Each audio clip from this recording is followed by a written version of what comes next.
Welcome to the MCAT Basics Podcast, brought to you by the physicians at Med School Coach. Each week, Sam Smith breaks down high-yield MCAT topics so you can score as high as possible on test day.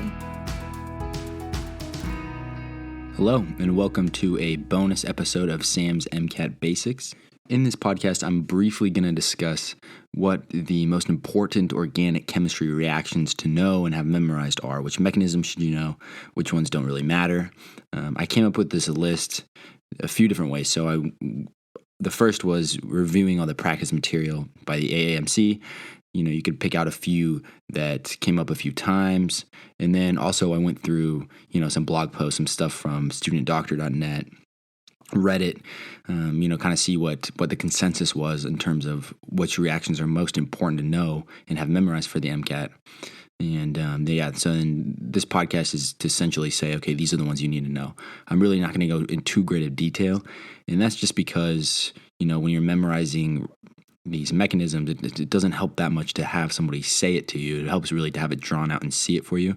And this is a podcast, I can't really do that. So that is why this is a bonus episode. It's going to be real quick, but hopefully you get what you need out of it. And it helps you understand which areas you really need to focus on in terms of studying for organic chemistry on the MCAT.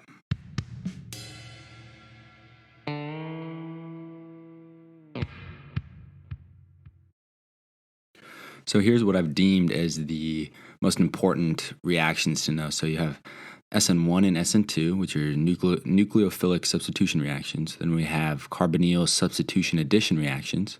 We have Aldol Condensation, Oxidation and Reduction of alcohols, which in this case you don't need to know a mechanism, just need to know the reactants in the products.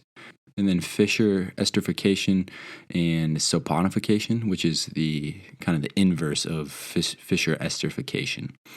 And then lastly, you need to kind of know a little bit about E1 and E2 reactions, which are elimination reactions. I'm going to throw in a little bit at the end about which IR and MR values to know. They might give you some kind of spectra and say, okay, we have this peak here, this peak here. What functional group does this compound contain? And if you don't have these values memorized, you're not really going to be able to answer those questions correctly. All right, so now that I've introduced these different reactions, I'm going to cover some of the concept behind them, All right, so now that I've introduced these reactions, I'm going to cover a little bit of the background on them, a little bit of conceptual stuff to know about them. But in the end, really know the mechanisms, know how to draw them out, understand them. What I'm going to talk about is more concept-based. All right, so first let's talk about substitution reactions. This again is SN1 and SN2. So these are probably the highest yield OChem reactions that you're going to see. And essentially what happens is you have a substituent group that leaves and is then replaced by another substituent group. And you have what are called a nucleophile and electrophile. Again, the nucleophile is a compound that donates an electron pair to form a bond, and an electrophile is a compound or an atom usually that accepts an electron pair to form the bond. So in SN1, it is a unimolecular nucleophilic substitution. And for SN1, it's a two-step reaction. So the first step is the rate-limiting step. And in this first step, you form a carbocation. This is where the leaving group leaves, and you have this positive charge on a carbon, which is a carbocation. And this is the rate-limiting step for this reaction. This carbocation usually doesn't form very fast, so that limits the reaction rate. In the second step of the reaction, the nucleophile comes and attacks that positive carbocation and forms a bond, and the substitution is complete. Now you have this new bond formed to this new substituent group. So again, that's for SN1. Now we also have SN2, which is a bimolecular nucleophilic substitution. And in this case, there's two really kind of important things to know about this reaction. Number one is that it is a single-step mechanism, so it's called a concerted mechanism. Your nucleophile comes in from the back, and it attacks that electrophile which is typically a carbon, and then your leaving group leaves, and that all happens in one step. And so because of that, you have an inversion of stereochemistry. All right, let's talk real briefly now about carbonyl substitution and addition reactions.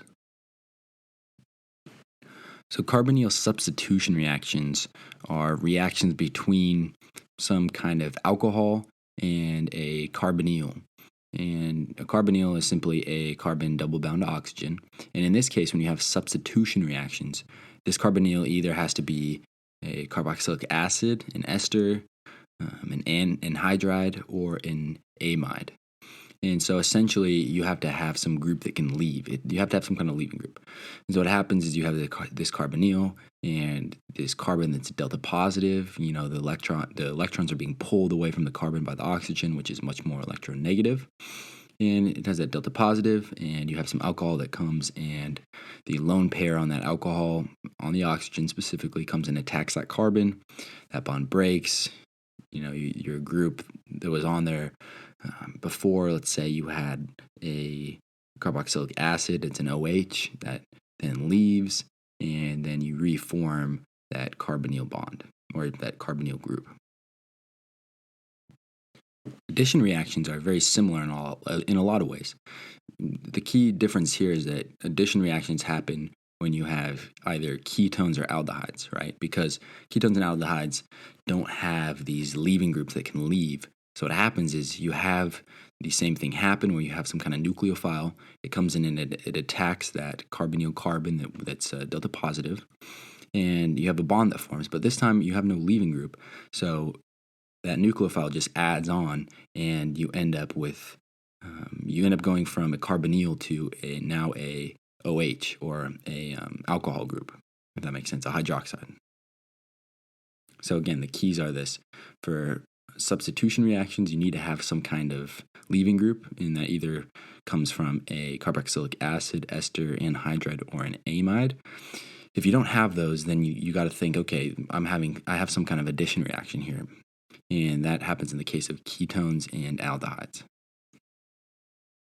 So the next reaction to know is called Aldol Condensation. And in this reaction, you have a carbonyl nucleophile that attacks another carbonyl. So I like to think about it a little bit like this. Have you ever taken your sibling's hand or your friend's hand even, you take it and you grab their wrist and you start making them hit themselves. And you say, why are you hitting yourself? Why are you hitting yourself? So this reaction is kind of like that, right? It's a self-attack. So you're taking one molecule and another one that's the same, and they're both attacking each other. So it's kind of like making somebody hit themselves, right?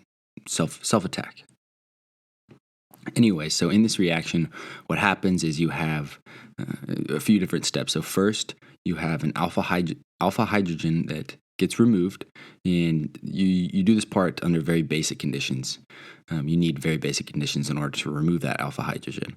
So you remove that alpha hydrogen, and then you get a tautomerization that forms, a tautomer that forms, and this double bond that is in the tautomer then goes and attacks the carbonyl carbon. And this is step number 2 of the aldol condensation reaction. So the tautomer acts as a nucleophile. And again, this is coming from the same molecule. And yes, you can have 2 different molecules do this, but usually you'll have you'll just have a big tube of this one molecule, and then this will just kind of propagate naturally. So after this nucleophilic attack by the tautomer, you have the third step of the reaction, which is condensation. And condensation is simply the removal of a water group, or in this case, a hydroxyl group. And so again, this happens under basic conditions, and you have the removal of the alpha hydrogen, and then you have this water group that leaves, and you form a double bond in place of where that hydroxyl group was. So now on to oxidation and reduction of oxygen-containing compounds. So oxidation is simply an increase in bonds to oxygen or some halogen, or it's loss of carbon-hydrogen bonds. and reduction is just the opposite. It's an increase in the number of bonds to hydrogen or to some R group, and the loss of bonds to oxygen or some halogen group. And the most important thing to know here are the common oxidizing reagents and the common reducing agents. And again, remember, the MCAT is multiple choice, so really all you have to do is be able to recognize the names. Don't memorize them and be able to draw everything out. You don't need to know that. You just need to be able to recognize. MCAT is about recognition. So what are the common oxidizing agents that you're going to see? Common oxidizing agents are metals bound to large numbers of oxygens. Example of common oxidizing agents include things like CaMnO4, H2CrO4. You can see these metals bound to large numbers of oxygens. And there's a few particular oxidizing agents to know. The first is PCC, or pyridium chlorochromate. And this is a weak oxidizing agent, and so it converts a hydroxyl group into a ketone or an aldehyde. And then we have a strong oxidizing agent to know, and it's called the Jones reagents, and this is a strong acid plus chromium O3 or CrO3, and this converts alcohol groups to carboxylic acids, so hydroxyl group to carboxylic acid.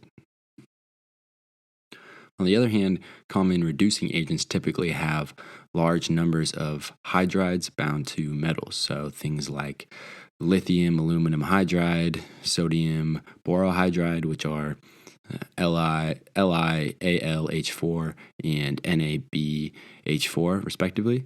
And the lithium-containing compound is a strong reducer, so it will reduce carboxylic acids. However, you can have weak reducing agents, and this includes NaBH4, and this can only reduce aldehydes and ketones. This can't reduce carboxylic acids.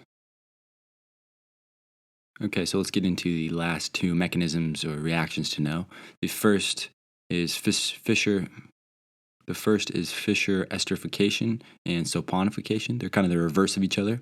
So esterification is where you create an ester. So to do this, you react a carboxylic acid in the presence of some alcohol, and it's a substitution mechanism. So it's the same as the reaction mechanism I talked about in terms of the carbonyl substitution, but this time you essentially are substituting a OR group for an OH group, and this creates an ester, which is why it's called esterification. And the reverse of that, which is where you start with an ester and you expose this ester to an alcohol and then convert back to a carboxylic acid, this is called saponification. And it's called saponification because soap was used, it used to be created by ester hydrolysis of fats. So this reaction used to be used to make soap. Kind of interesting. All right, the very last reaction to know is the elimination reaction. So again, just like substitution reactions or nucleophilic substitution, we have an E1 and an E2. So E1 is unimolecular elimination, and again, we have a carbocation intermediate, a two-step mechanism. And then we have E2, which is a bimolecular elimination, and it's a concerted mechanism. So those compare to SN1 and 2. However, what's different is in these you have a deprotonation of alpha hydrogen and you form a double bond, and then that eliminates one of the substituent groups. The key here is that you need some kind of strong base to deprotonate that alpha hydrogen. So if you're going through a question on the MCAT and you see, some reaction where there's a super strong base and you have to somehow come up with a mechanism for this reaction, or they ask you to track atoms or whatever the case, think elimination. Now, quickly before I go, the last thing I said I was going to mention is what numbers to know for IR and NMR. And, put these on note cards, do what you have to do, but memorize them. So let's start with IR spectra. So the first number to know is 3,300 centimeters to the -1, and this corresponds to a hydroxyl group. And remember, this peak is going to be very broad. And then the next number to know is 3,000 centimeters. And so the units here is centimeters to the minus 1. Just a note. So 3,000 centimeters to the minus 1. And that's carboxylic acid. And then the next peak is going to be at 3,330 centimeters to the minus 1. And this is going to be a very sharp peak. And this corresponds to an amine group. And lastly, know that a sharp peak at about 1,750 centimeters to the minus 1 is going to correspond to a carbonyl group. Now, moving over to NMR, what should you know there? So for NMR, know that an aldehyde hydrogen has a shift of about 9 to 10 ppm. And then for carboxylic acids, you're going to have carboxylic acid hydrogens, you're going to have a shift from about 10.5 to 12 parts per million. Then the last thing is an aromatic hydrogen will result in a shift on the NMR of about 6.0 to about 8.5 ppm. Hope this podcast helps you direct your studying, focus on these mechanisms, focus on these kind of concepts in OChem. Definitely, this is the highest yield stuff. And this is not to say you won't see some other stuff on there, but these are really the kind of the main things that people are in consensus about of where to target your OChem studying.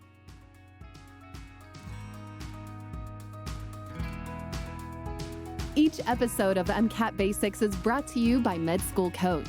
To access Med School Coach services, including MCAT tutoring and medical school admissions advising, visit our website at medschoolcoach.com. Good luck as you prepare for the MCAT, and we hope you tune in again next time. Come on, Murph. I'm trying to podcast over here, dude.